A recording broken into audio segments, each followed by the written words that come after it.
Okay सुनो, तो हमरे जानी क्या ना दुनिया में जितना भी चीज मुनि ऋषियों के जमाने से हमरे जानते आई ने तमाम चीज को कितने भाग में डिवाइड करेगी, 5 तो चीज से बनाएगी। वो 5 तो चीज को क्या बोलते थे, बोले जोर से बोल, क्या बोलते हैं? अग्नि। पंचतत्व बोलते हैं। क्या बोलते हैं? पंचतत्व। क्या बोलते हैं? पंचतत्व। क्या बोलते हैं? पंचतत्व। पंचतत्व।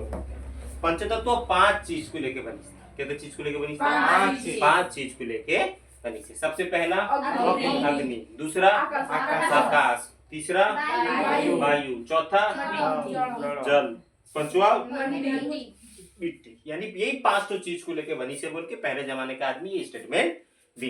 लेकिन जिस जिस तरीके से विज्ञान अग्रगति हुआ, डेवलपमेंट हुआ, उस घड़ी नए नए साइंटिस्ट आए और नया नया तथ्य देना स्टार्ट करें। उनमें सबसे पहले जो आए थे साइंटिस्ट, उनके ये बोली कि जितना भी तुम दुनिया में सामान देखती हो उसको ये 5 तो कैटेगरी के हिसाब से हम जान सकेंगे नहीं। तो इसीलिए उनके तो नया स्टेटमेंट दी कि नहीं भाई, ये कोई 5 तो तत्वों से बनी से नहीं। तो ये जो बनी से इसको हम 2 कैटेगरी में रखते हैं। कितने कैटेगरी में रखते हैं? 2 कैटेगरी में रखते हैं। कहीं कहीं पर आता है 3 कैटेगरी में रखते हैं। 2 कैटेगरी कौन बेसिस में बोलेगी? धातु और अधातु। धातु को बोलते हैं मेटल और धातु को बोलते हैं non metal. Very good, metal non metal. कुछ कैरेक्टर ऐसा प्ले करते हैं जो बोथ रहते हैं, उसको उपधातु बोलते हैं। क्या बोलते हैं? उपधातु बोलते हैं। उपधातु जिसको इंग्लिश में बोलते हैं मेटल, जो बोथ एज ए मेटल भी रिएक्ट करते हैं, एज ए नॉन मेटल भी रिएक्ट। जैसा बिस्मथ, एंटीमोनी, ये सब तरीके के जो में हैंगे 7 तो पीरियोडिक टेबल में, वो सबको बोलेंगे। अच्छा, अब जो बात आया, अब मॉडर्न साइंस के बारे में बात आया। मॉडर्न साइंस के बारे में सबसे पहले जो वैज्ञानिक एक तो नया मॉडल दिखाने का कोशिश करेगी, नया मॉडल दिखाने का कोशिश करेगी कि एक्चुअली चीज क्या है। अब जो प्रॉपर साइंस का स्टार्टिंग है, फाउंडेशन है, जैसा घर बनाने से पहले हमको फाउंडेशन डालना पड़ता है ना, वो फाउंडेशन के बारे में इस घड़ी बात आया। वो फाउंडेशन का नींव जो डाले वो थे जॉन डाल्टन। वो कौन थे? John Dalton. समझ में? जॉन डाल्टन जो थे सबसे पहला ये इसका फाउंडेशन का नींव डाली कि विज्ञान में सबसे पहले हमरे जाने की चीज एटम का यूज हुई से हुआ। एटम के बारे में इसके पहले कोई टर्म यूज हुआ था नहीं। तो जैसा रबड़ हुक के बारे में इससे पहले जाने थे, कोसो के बारे में विटकर सब पढ़े थे। उसी तरीके का इसमें सबसे जो मौलिक का है जिसको हम एटम बोलते हैं, वो एटम के बारे में स्टेटमेंट देना, एक तो नया मॉडल परिप्रकाश करना, उसका जो पहला स्टेटमेंट दिन थे वो वैज्ञानिक का नाम क्या था? Sir John Dalton. Sir John Dalton. बात समझ में आए? ओके, पॉज करो। ऑन है? अच्छा, सबसे पहला जो स्टेटमेंट दी एटम के बारे में, वो एटम के बारे में कौन बताई? तो बताने का सबसे पहला जो कोशिश करी तो महान व्यक्ति यानी विज्ञान का फाउंडेशन जो रखी वो थे जॉन डाल्टन। वो बोली वो चाहे प्ले कर, वो चाहे कोई सा भी चीज हो, वो चाहे कोई सा भी चीज हो, वो छोटे छोटे पार्टिकल से बनी थी। इससे पहले छोटा पार्टिकल देखे थे, उसके बाद वो पार्टिकल से तो कोई चीज बना, उसके बाद वो सब चीज मिलके बड़ा सा सामान बना है ना। नहीं देखो ये कैसा सामान बनता है मनीष, यानी ये सब का सामान आखिरी का स्टार्टिंग इस घड़ी हमने देखते हैं। पॉज करो अरे एक बार। हाँ, तो कोई सा भी सामान रहे, वो चाहे एलिमेंट रहे या कंपाउंड रहे या फिर मिक्सचर रहे, यानी दुनिया में जितना भी चीज देखती है उसको तुमने 3 तो कैटेगरी के हिसाब से रखी है। एलिमेंट जिसको तुमने हिंदी में बोलते हैं मौलिक, कंपाउंड बोले जाता है यौगिक, और कुछ चीज रहता है जो ना मौलिक रहता है ना यौगिक, जो मिल के रहता है उसको बोलते हैं मिक्सचर यानी मिश्रण। के तीनों चीज एक तो चीज देखने को पाओगे, सब कुछ छोटे छोटे चीज से बनी। वो जो सबसे छोटा चीज है, डाल्टन ही पर एक तो गलती भी कर दिए, इसको उनका त्रुटि भी बोले जाता है। वो क्या बोले थे ना, इससे आप छोटा चीज है नहीं। यही होता है पदार्थों में सबसे क्षुद्रतम कणिका, इससे छोटा कणिका और है नहीं। तो बाद में वो बोले गया था अवकणिका निकलिस था, यानी उससे भी छोटा सब पार्टिकल निकलिस था। पार्टिकल से और भी छोटा निकलिस था सब पार्टिकल। नहीं तो तुम्हारे इलेक्ट्रॉन, प्रोटॉन, न्यूट्रॉन के बारे में जाने की सके, जाने ना, इसका मतलब ये सब चीज है तभी तो जानी। तो वो इसके बारे में उस घड़ी नॉलेज था नहीं, वो बोले डायरेक्ट स्टेटमेंट दे दिए, वो कोई सा भी चीज है, वो एक तो अविभाज्य कणिका है, यानी छोटा वाला क्षुद्रतम चीज है, जिसको हम क्या नाम देना, कणिका बोली, उसका नाम दिया गया एटम, उसका नाम दिया गया एटम। और ये स्टेटमेंट खुल के दी कि वो एटम को और तोड़े जा सकेगा नहीं। समझ में आया नहीं? प्ले करो, ये देखो हर एक बार, हर एक बार क्या हुआ? तो बोला हर एक बार प्ले करने, प्ले हुआ था ना। पॉज है, ऑन कर। रोको।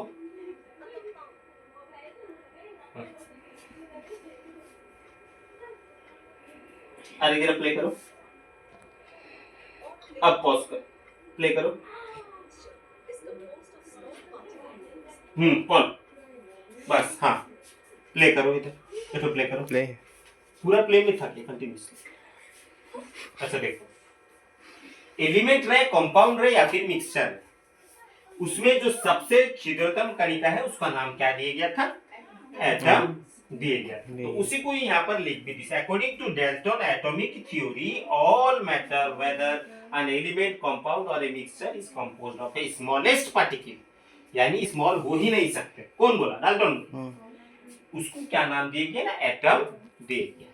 पॉज करो तुम, ठीक है। देखो दूसरा मुद्दा ये बोली, डाल्टन का थ्योरी का और एक पोस्टुलेट क्या बोले दिया ना, ऑल मैटर, दुनिया में जितना भी चीज है, is made up of very tiny particle, वो सब सबसे छोटेतम कणिका से बनी है, जिसको वो क्या बोलते थे? एटम बोलते थे। Which participate in a chemical reaction. और केमिकल रिएक्शन में तुम्हें जो सोचती हो पूरा का पूरा पदार्थ ले लेते रिएक्शन में, नहीं, एक्चुअली सबसे मेन पॉइंट कौन है केमिकल रिएक्शन में? मेन कैरेक्टर प्ले करने का काम किसका है? एटम का है। यानी टोटल ओवरऑल तुमको लुक ये आता है कि वो पदार्थों भाग लेते हैं, लेकिन एक्चुअली भाग लेता है वो पदार्थों में रहने वाला क्षुद्रतम कणिका, डाल्टन के थ्योरी के हिसाब से। पॉज करो, प्ले करो। दूसरा पोस्टुलेट ये दिए दिया, यानी थ्योरी दिए दिया कि एटम आर इनडिविजिबल पार्टिकल, यानी इसको और तोड़े जा सकेगा नहीं। शुरुआत से मैं बोलते हुए आता हूँ, डाल्टन का मेन पॉइंट ऑफ व्यू यही था कि इसको और तोड़े जा सकेगा नहीं। उसके साथ एक नया चीज क्या ऐड करी, which cannot be created और destroyed in a chemical reaction। ये भी एक तो बहुत इंपोर्टेंट चीज बोली।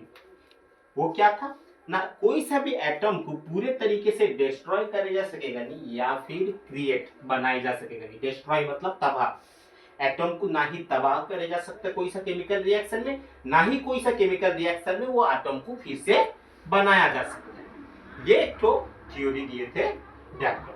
पॉज कर, प्ले करो। देखो और एक क्या थ्योरी दिया गया था, देखो और एक थ्योरी दिया गया था, एक तरीके का चीज, एक तरीके का चीज का जो पार्टिकल रहता है, जो अणु रहता है, जिसको हम एटम बोलते हैं, उसका जो प्रॉपर्टीज रहता है, आदत, वो भी एक तरीके का रहता है और उसका वेट भी एक तरीके का। यानी ये अगर तीनों तो मिल के आर्गन बनाएंगे, ये तीनों के तीनों आर्गन एटम को लेके बनेंगे, और ये तीनों का आदत एक तरीके का रहेगा और इनका वेट भी एक तरीके का रहेगा। बात समझ में आई नहीं? तो वो बनी केमिकली प्रॉपर्टीज और इनका मास जो है एटॉमिक मास एक तरीके का रहता है। बात समझ में आई नहीं? एक तो एलिमेंट का एक तरीके का गुण रहता है और एटॉमिक मास भी सेम रहता है। समझ में आया? पॉज करो, तुम प्ले करो। अच्छा देखो यहां पर देखोगे, अभी जो बोलीस क्या दोनों एक ही है?